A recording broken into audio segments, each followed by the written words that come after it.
It's a mean age. But it is going to be a beautiful future as long as we don't fuck it up. I'm Brian McWilliams, and this is Mean Age Daydream, where I bring you unfiltered comedy, criticism, philosophy, and politics with a Mean Age Daydream.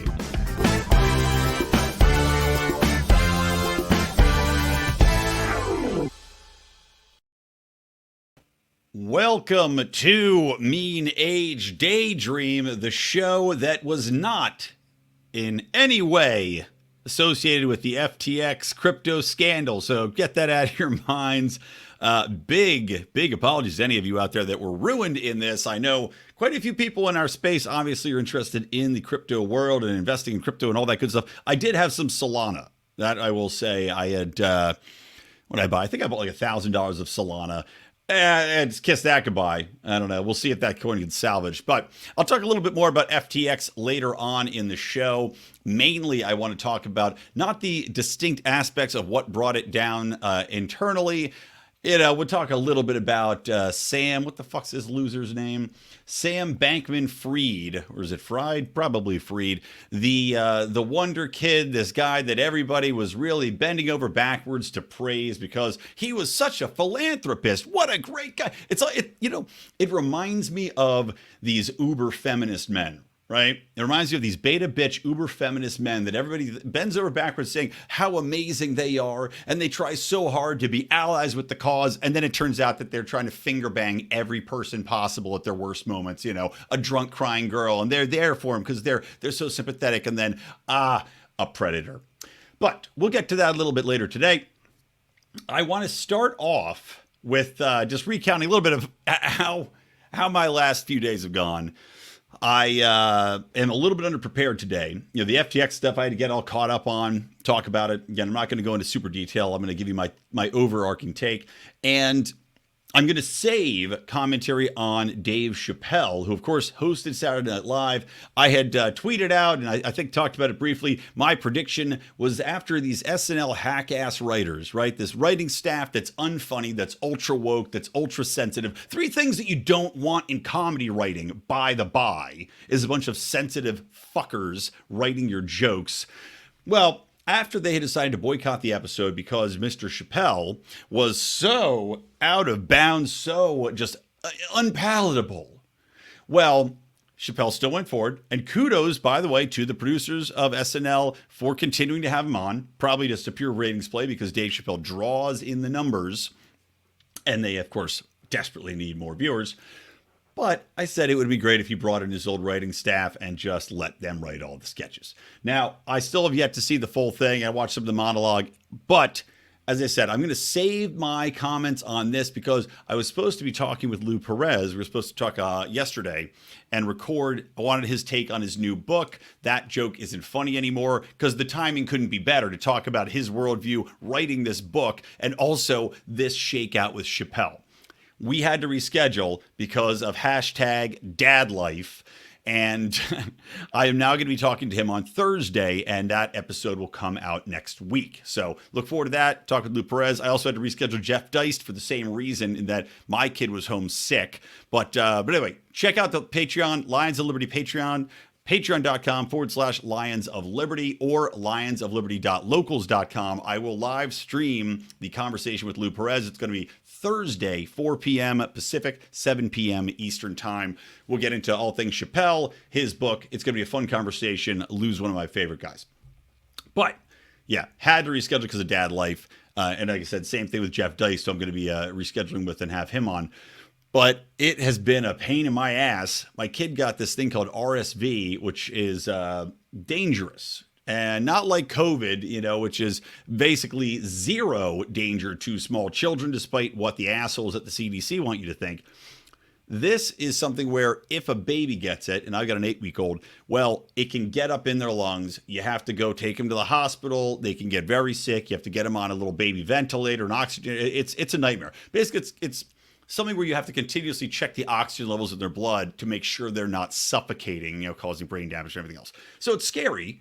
And my older daughter, got sent home, bad cough. And what you have to do is keep the kids separated. Quarantine, if you will, like the old school COVID recommendations when you have a kid, like they said, lock your kid in the closet. Well, we didn't go that far because we're not horrible people. We're not animals here. I had to keep my daughter with me at all times, which basically mean I couldn't work, I couldn't record, couldn't really do much of anything, right? I'm trying to keep her with me, keep her entertained, and she's somehow a monster that gets stronger when she's ill. Like I don't know if it's a Dungeons and Dragons superpower. I mean, I'm sure there's some fucking Pokemon card that has the same thing, but it's like when she's in an injured state, like a cornered animal that's wounded, she somehow gets this superpower energy where she just is a psychopath, coughing, and yet high energy. Like, girl, can't you just be sick? Can't you just sit in the corner and be ill and watch television like the rest of humanity? No, not this kid. So I finally today was able to punt her back into daycare, literally like a soccer goalie, running out to the front of the daycare, dropped her, side kicked her kung fu style through the doors, watched her hit the back wall of the daycare, threw her lunch in, and said good riddance. I don't know how people do it. When you have, those of you out there who homeschool 24/7, I don't know how you do it. My hat is off to you.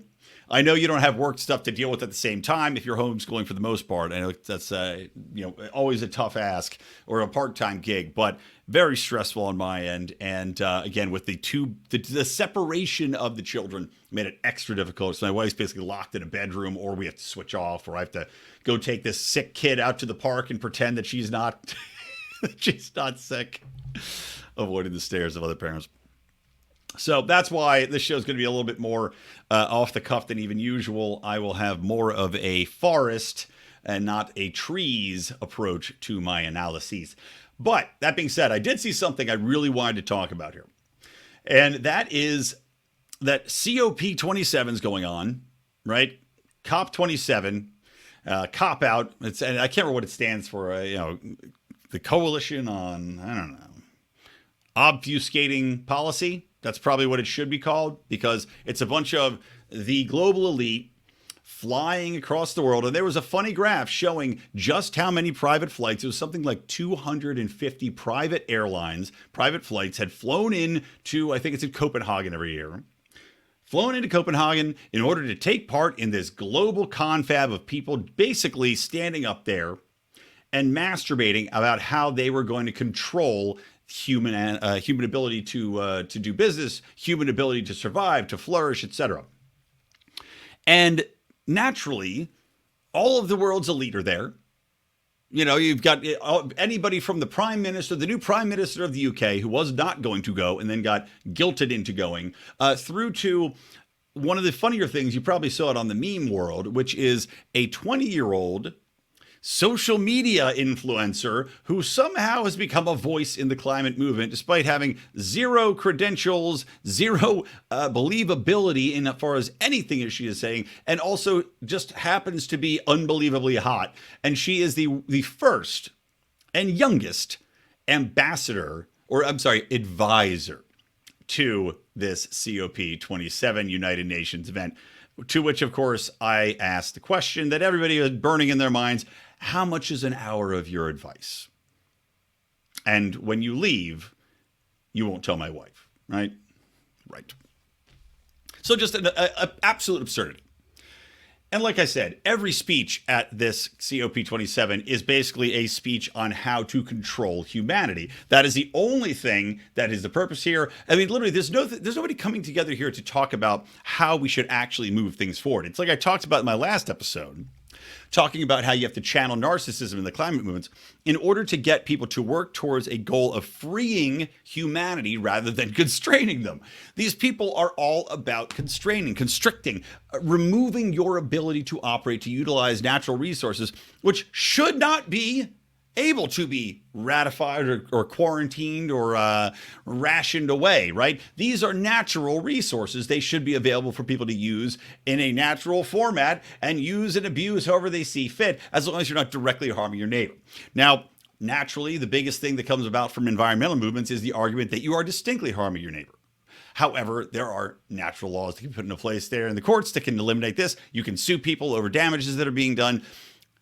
We have developed systems to take care of this.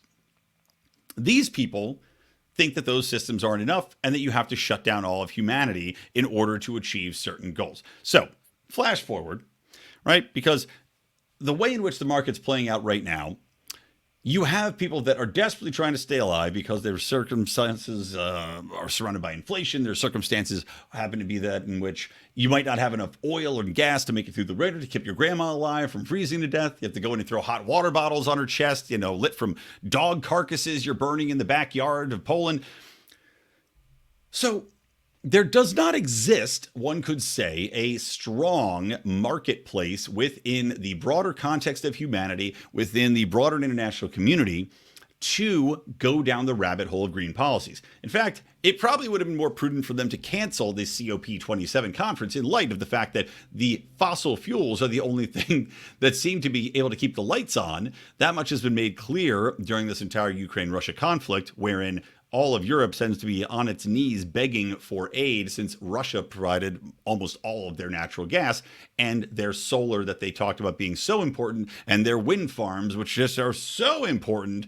Well, they don't do enough to keep people alive.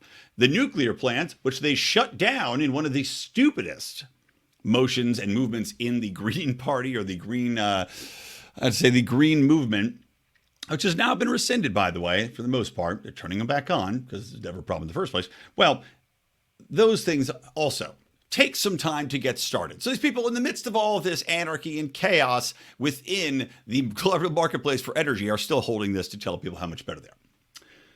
But suffice to say, there is not a hankering within the general population, nor in the investing population, to follow after this green energy any longer.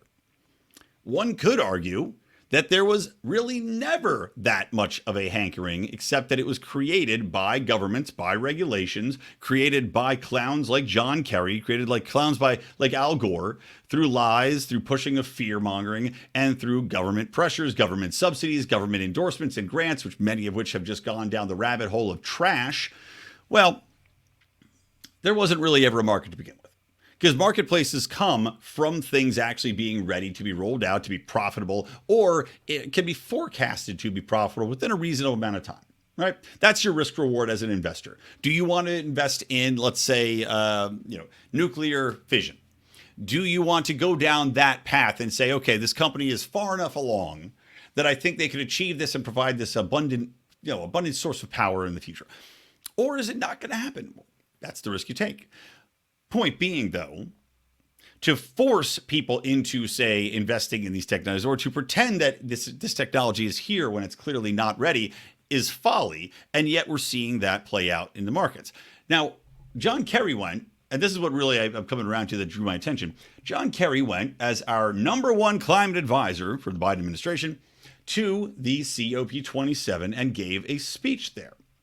And he discussed a brand spanking new expansion of something I had never heard about before. Maybe you guys have, and you're better people than I am. But it's called the First Movers Coalition. Now, the First Movers Coalition is, according to the state.gov, so this is an official state coalition program.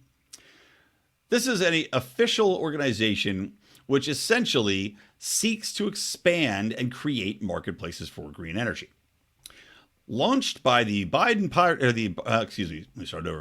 Launched by President Biden in partnership with the World Economic Forum. Always great, guys, when the World Economic Forum's involved. You know that humanity is not at the forefront of their conversation. But it was launched last year at COP26. First Movers Coalition has expanded to include 65 companies representing more than 10% of the global Fortune 2000 by market value, as well as 10 government partners. New corporate members include General Motors, PepsiCo, and Rio Tinto. I have no idea what Rio Tinto is. I did enjoy the film Rio about blue birds, so perhaps this is that really took off more than we know. Now, they're talking about expansion. Now, this is from a document that was published November 9th, so very recently on state.gov. In addition, today the First Movers Coalition launched an unprecedented new set of commitments focused on cement and concrete, in which companies will purchase at least 10% near zero carbon cement and concrete by 2030, anchored by world-leading companies such as General Motors. Cement and concrete Again, I don't know how much concrete is General Motors using. Are you driving around concrete cars? The ridiculous of this. Concrete and cement make up 7% of global emissions today and are on track to reach 9% by 2050. So watch out. Wow. Watch out. 9% by 2050 in concrete.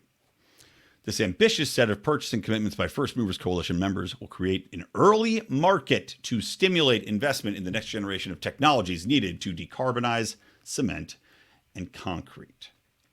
In total, the coalition members have pledged $12 billion for bringing emerging innovations to scale, the world's largest or strongest demand signal. Remember that phrase. These commitments will drive investment in the next clean steel, aluminum, and cement. The companies that have stepped forward will drive down the cost of emerging technologies and bring them into the market this decade in order to decarbonize sectors of the economy. So, you see what's being done here. John Kerry doubled down on this, by the way, saying in a speech at COP27 that the WEF's launch was needed to create demand signals in the market where they didn't exist. He says it takes boldness, it takes courage from these executives who made the decision to be a part of this. First off, fucking bullshit, it takes courage from these decision makers. I'm sure that they were coerced into it by government promises of subsidies, by government promises of favors in the back room, by whatever means maybe the government's going to underwrite these investments. I don't trust that these companies have just decided to do it on their own, or there's some way, shape, or form for them to actually not have to invest in it with their own money. That tends to be the way these things work. But just the fact that this exists, the fact that you have a government-funded market coalition that exists solely for the purpose to create false market signals, and that's what these are. I want to reemphasize that. This isn't the government trying to maximize potential by deregulating, by lowering taxation, by enticing entrepreneurs and new business owners to create in this country or to remove boundaries from them, exploring new technologies, by allowing them different benefits of, I don't know what it might be, combining things that are typically regulated out of existence, right? This isn't the government stepping out of the way to allow a new technology to enter the marketplace or trying to help people thrive. What this is looking at an arbitrary and, let's say, evil number, like a 9% emissions due to concrete by 2050. Okay, what does that mean? Probably nothing. Yet they're using this arbitrarily picked number, right? That I'm sure is being touted by every research statistician, bullshit artist at COP27 as some groundbreaking figure. We're trying to say that means that these companies have to create create the strongest market demand signal by investing $12 billion of government and private money into a new form of cement that is zero emissions. And this will create a signal that, number one, will drive the marketplace, because they're creating a false marketplace. They're using public-private monies to drive down the cost of these technologies, of these creations, of these whatever the fucks they are, in order to get people to adopt them, to invest in them. And then what's going to happen if they pull out? That's what I want to know. What's going to happen after all of this behind the scenes nonsense investing to adjust market demand, to essentially to con people into believing that this is a sustainable technology? That's what they're doing. They're trying to con you into thinking that this is the future, that people are using it because it's ready to be used, when it's clearly not. And he basically tacitly admits that much. He's saying this is something we're doing to get people to go down this path because it's not quite ready yet, but it's going to be. We're creating the marketplace for it because the marketplace has to be created since it doesn't functionally exist within the real world. That's what this fucking coalition is actually designed to do. This is disturbing to an unbelievable degree, because we talk about how the marketplace is supposed to operate. We talk about how these fuckers are coming out here, and I guarantee half the speeches given at COP27 are also smashing capitalism, right? They're saying that capitalism is absolutely untrustworthy, that it is abusive towards humanity, that people are getting taken advantage of all the time. Well, yeah, if you had shit like this going on, if you've got cronyism to this degree going on, where you literally have a cabal, a climate cabal behind the scenes organizing what market features are going to work out, what technologies are going to be underwritten through false investments that are being forced through by governments in order to trick the population into believing them, in order to send a quote unquote demand signal to shove down people's throats whatever technology they decide to put their finger on at that given time. This is more insidious than having straight subsidies or government grants. Why? Because it's behind the scenes. Because it's not just a government subsidy that you can track, that you can see, that are voted on, that are put into bills. No, this is more insidious because it is a conspiracy. When you talk about conspiracy theories, you're talking about, typically wild things outside the realm of imagination. But guess what? This is a conspiracy by the government working with other companies within a marketplace to create a false price point to sell the population on. Don't we have a legislation that's supposed to target that? Don't we have things on the books that they always talk about bringing to bear on private companies that are looking into different market sectors? Don't we have threats from them to regulate and go after trusts to combat gasoline prices? Don't we have them to go, target X, Y, and Z, whatever it might be at any given time where suppliers are short? Bakeries that are coordinating to try to keep market prices at one point in time. Oh yeah, that's right. Yes, we do have them. They're called antitrust laws. And yet you have a conspiracy by the government, created by the government, working with the largest governments in the world and members of the World Economic Forum, to create a trust that is working in conjunction with each other to set a price for a fucking market commodity that is not realistic nor related to the free market. I'm sorry, isn't that the whole point of government, is to stop things like this? And yet, that's what they're fucking doing! I'm sorry I'm getting riled up here, but this is beyond insane. It's one of the craziest things I've ever read. When I read this thing, I couldn't believe it. And I can't believe more people aren't talking about it.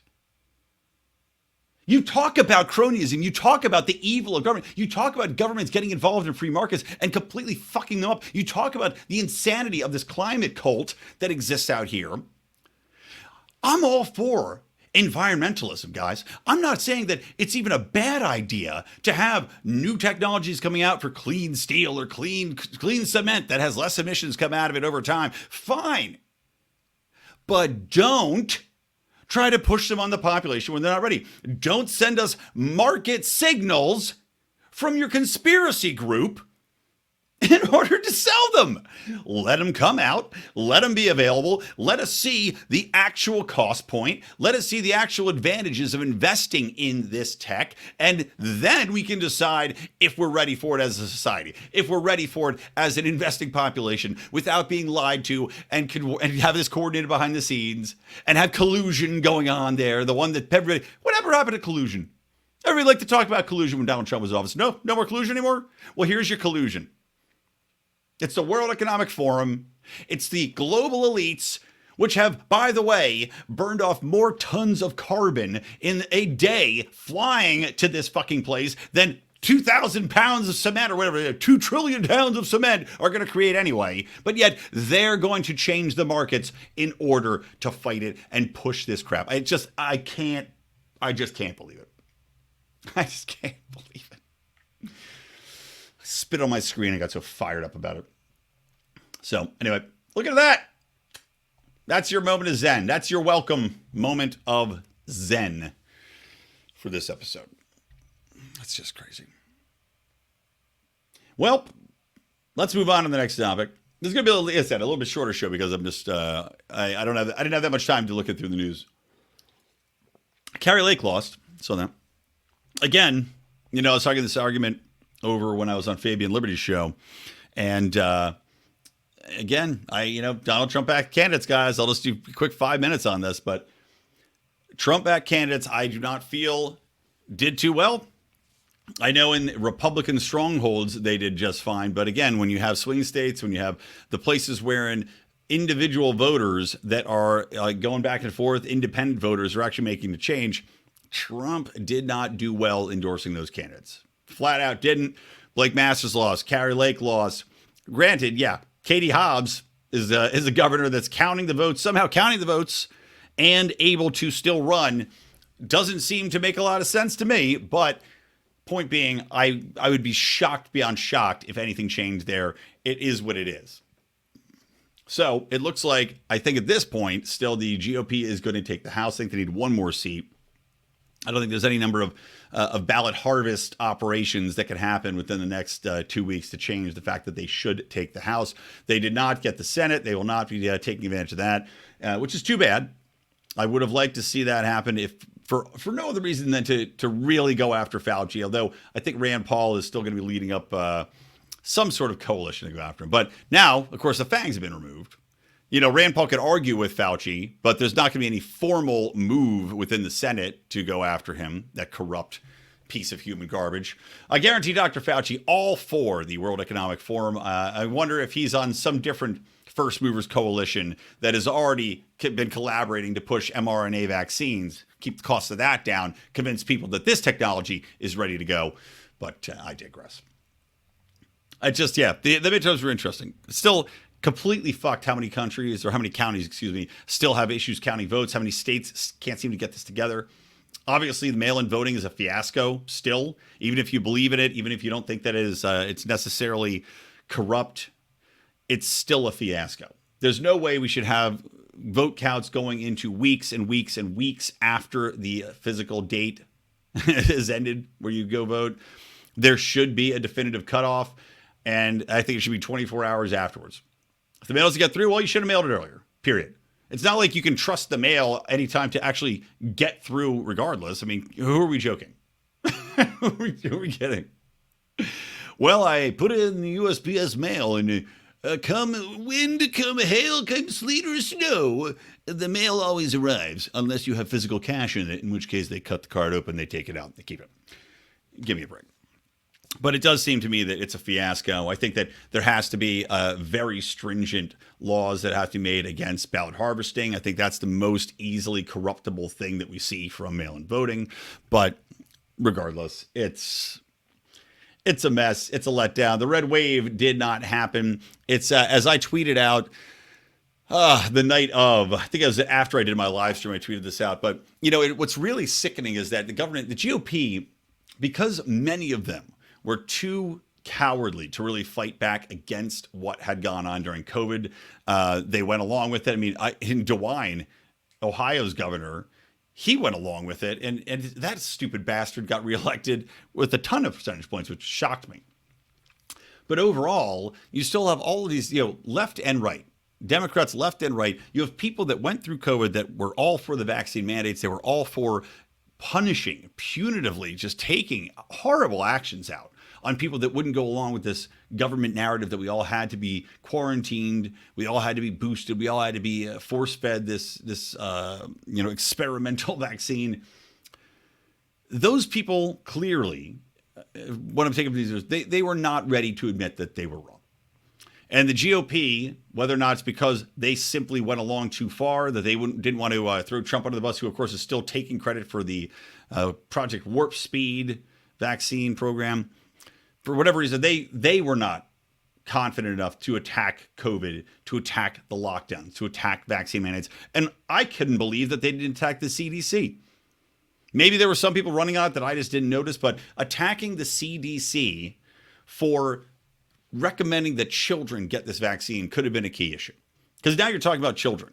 And as I'd said on previous podcasts, the number of people that actually had gotten vaccines for their kids was something like 8%. So that means 92% of the population of the United States said, absolutely not. I'm not injecting my children with this garbage. And yet the CDC recommended it. Seems like that could have been an issue that could have cut through and gotten past any anti-Trump hate. If it's, look, this guy's backed by Trump, or look, you're going to have your kid mandatorily injected with a vaccine to be able to go to a public school. Well, I think you probably are still going to side with your kid not getting heart issues and for a little bit more freedom. But hell, what do I know? All right, let's move on. I want to talk about this FTX thing real quick. And, as I said, it's funny because you've got this guy who, as I said, was built up into this superhuman, okay, he's a super genius. He's barely 30 and he's got $20 billion. And this guy is really turning things on his head. And he's such a great guy and he's a philanthropist and, yada, yada. And he also, don't forget, he gave $40 million to Democrats during this midterm cycle, by the way. $40 million to Democrats during this last midterm. But he now is, of course, falling to pieces. This guy, Sam Bankman-Fried, SBF. And it's all coming down because mainly he was stealing money from his investors or from people that had money on the crypto exchange and putting it over into Alameda Research, right? This is his side business that he owned. And in that, it's even, you pack it in, they're saying there's something like 150 companies or up to 150 companies potentially under this one banner. I mean, it was like a convoluted scheme that he ran to obfuscate what was going on and using these FTT tokens in order to essentially pull money out of the exchange by giving people perks, like a percentage lower on trades, pulling money out of the exchange by issuing these tokens, which is how he gets around, I think, SEC regulation in a certain way. I know, I'll recommend this, by the way. Listen to Jason Stapleton's show. He does a great breakdown of it. And again, this is all coming out, so it's kind of going step by step, but he has a very good breakdown. So check out my buddy Jason's show when he talks about that. It was just this week's episode.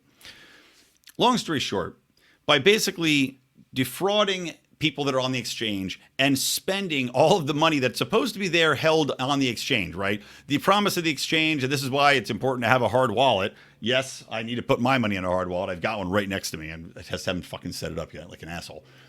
But fortunately, I was not on FTX. Good job, mate. So basically, all these cryptocurrencies that are supposed to be sitting there, well, he took them out and he sold them off and he invested them in his own other companies. Now, he took out something like, for what were supposed to be 9 or 10 billion in assets, he took out everything except something like 900 million, right? That's what was actually available for withdrawal. Should there be, they used to call it a bank run of the day, but that's what was available, $900 million. Now, I'm not going to get into the whole crypto market and regulation specifically, except at the end here to make a point, because I want to make this point that I tweeted out as well. Again, at Brian McWilliams, guys, if you want to follow me on Twitter, and of course, follow at Lions of Liberty. But I tweeted this out, and that when you look at that, okay, so FTX had essentially 10% reserves. Now, if you know anything about fractional reserve banking, you know that there was a standard that exists for United States banks or banks doing business in the U.S. that required them to keep 10% of those residential accounts, basically checkings and savings accounts, to keep 10% in the bank. That was so that there was, a little chance. They said, okay, even though you're supposed to have enough money that people can make their withdrawals, well, of course, the idea here is that you lend the money out and you exponentially make money on it because of the interest rates, right? You lend it out, you get it back, great. And nobody's going to come, the odds of all these millions of people deciding they all want their money at one point is slim. Granted, it's happened in the past, which is how you've had bank runs and banks go bankrupt. And of course, if you've ever watched It's a Wonderful Life, where all the people are running in and they want their money. But of course, he'd lend all their money out. And it's a heartwarming story of fractional reserve banking. That's so funny. I never really fucking thought about that before. It's a Wonderful Life is a heartwarming defense of fractional reserve banking. How fucking funny is that? Very funny is the answer. Oh my God, I gotta write that down. That's what you know what? Because we do our Christmas naughty or nice, and sometimes we do little sketches. I'm gonna write it down. That's gonna be our comedy sketch this year, guys. It's a Wonderful Life.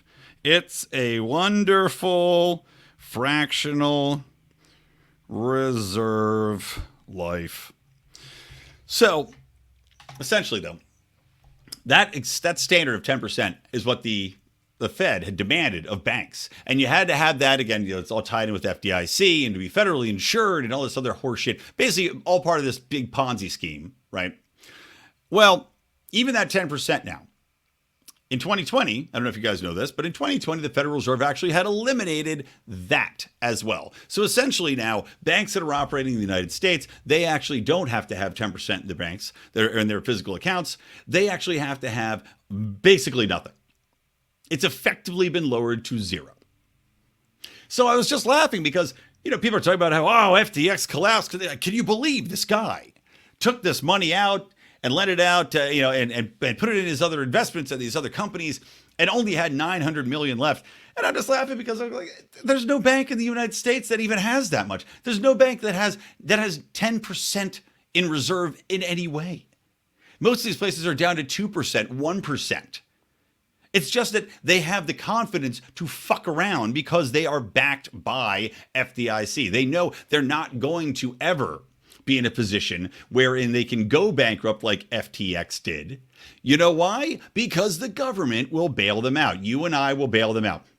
I mean, this is the nature of banking. Banking is utterly corrupt. The entire system is utterly corrupt. It is built on a stack of cards. It's going to fall down at some point in time, and it might be in the very near future because everything is debt. And it's not only the debt that exists, right? It's also the fact that these people, every time they create more money, every time there's a stimulus and they create this shit, they send it to the banks first, and then the banks are able to lend it out. So when you think about this, if the government says, okay, we're going to give you $1 trillion in stimulus money or $1 trillion in bailout money or whatever it might be, what ends up happening, and this is why inflation is so absolutely spiraling, and inflation is so much worse than you can ever think it is, they lend it out at 10 times the rate that actually exists. They create 10 times the money than what actually physically exists through loans, because they only have to have this fractional reserve. And as I just said, the Fed had basically eliminated the requirement on fractional reserve banking in the first place. So it's all just completely fabricated at this point in time. And again, cracks me up because FTX had more liquidity for a potential run and withdrawal from investors than any bank that you could find in the United States, or internationally for that matter, than virtually any financial institution. FTX was better off in liquidity. The difference being that in the United States, it's agreed upon terms. The problem with FTX was that, of course, people didn't realize how much money was being removed from the exchange because he had done it in a roundabout way. Whereas with our current banking system, full well that they're going to be lending out your money. And anybody that isn't an imbecile knows full well how banks operate, that they're essentially, say, running in debt at all points in time, paying themselves out with fantastic amounts of money. But if you actually did any sort of real audit into the finances, into the liabilities, into how these, and again, there's a great book called The Creature from Jekyll Island, which gets into detail on how these things work, how their assets work, how this lending scheme works. But it is just shocking and disturbing to behold. But one more thing I want to add on this, and again, it's not just that it's funny that these people are all pointing to crypto as somehow this risky environment. The only thing that makes it different, and this is why I think you have the CEO of Coinbase and a couple of the big exchanges demanding that crypto be regulated now. And of course, they're demanding it be regulated after making their billions in it already. So it behooves them to continue. And of course, by regulating it, you now are eliminating the upstart of competition in the marketplace. But my belief now, especially after seeing this, is that they want to regulate the crypto market exchanges and get them involved with the Fed and get them involved with federal backing, because they want to be able to operate in the same way. They want their exchanges to be able to have the same privileges to operate, to lend out, to have fractional reserve in the same manner, and be backed by government dollars to make sure that the federal taxpayer is on the hook should anything go wrong FTX style. And don't be surprised when you see this happen. They're going to have hearings. I guarantee it. FTX is going to be used as the poster boy for exactly why you have to have government regulation and how this is outside of the standard of risk. And we have to, as a government, we have to defend the people and make sure that they cannot be put on the hook should something like this ever happen again. That's not a risk that they took on. We have to regulate it. We have to provide that we have these people's backs. We have to make sure that the government has funds to take care of people should they lose it, because this is just like the new wave of bank. That shit's going to happen. FTX is basically assured that this will happen. I'm going to guess within the next 2 years. I'm going to guess before the next presidential election. That's what's going to happen.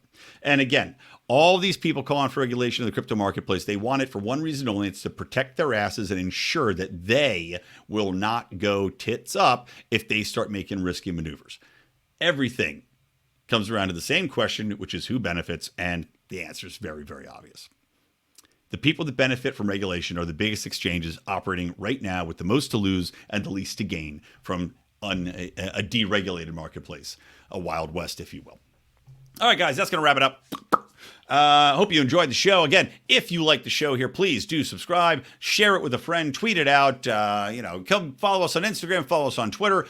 If you would be so kind, we would love to get you on board supporting the Lions of Liberty podcast. And by the way, I forgot, I got to tout this. Let me go to lionsofliberty.store right now, because, guys, it's the holiday season, and I want to show you one of our best things. One of our absolute best things. Let me search for it right here. It's the Merry Taxation is Death mug. And of course, you can also get one of these for free, by the way, if you sign up. Go to patreon.com/Lions of Liberty. You will get a discount on any merchandise, number one. So if you're going to order a mug, you might as well just join for $5 on the Patreon anyway. So you'll get your benefit there. You get a mug and a t-shirt. It's even itself out. But you can also get a mug for free joining at a certain level. I'm going to share my screen so you can see this beautiful bastard.